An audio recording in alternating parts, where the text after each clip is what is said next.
Hello guys, today we're gonna see DNS, domain name system. DNS is used to find the correct IP address of the sites. So DNS that helps you to find the correct IP address when you try to browse any website. As we humans, we identify others through names, but in the computer world, device identify others through numbers. Those numbers are called IP addresses. It is very easy for us to remember a name other than remembering a IP address. That's why we have a DNS server in place to resolve a domain name into an IP address. A website can be searched either through a domain name or through an IP address. In this example, I'm searching the google.com through an IP address. You can see that I'm able to reach the google.com through an IP address. That's why we can say a DNS as the IP address book, which helps us to provide the right IP address for the websites.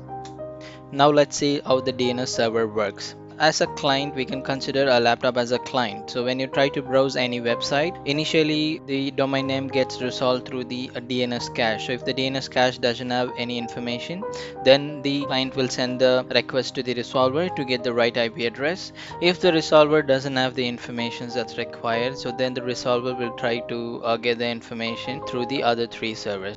Initially, resolver sends the request to the root server. Root server will not provide you the direct information, which is the right authenticated server to reach, but root server will know what all the TLD server that we need to reach to get the information right.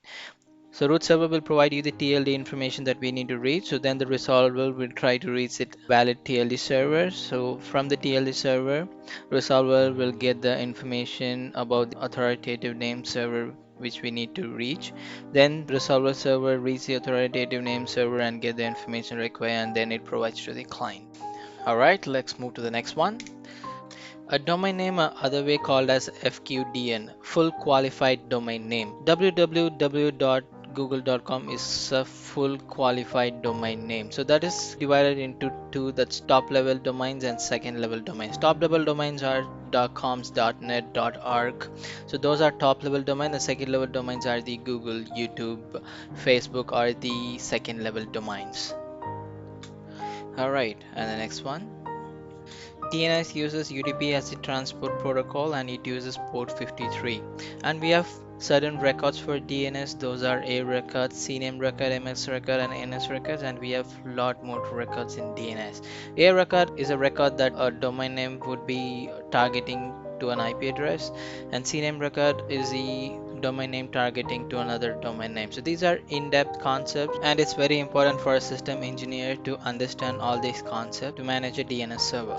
Alright, so that's all I have for today. If you find this video informative, please subscribe to this channel, and if you have any doubts or questions, leave a comment below and I'll answer your questions as soon as I can.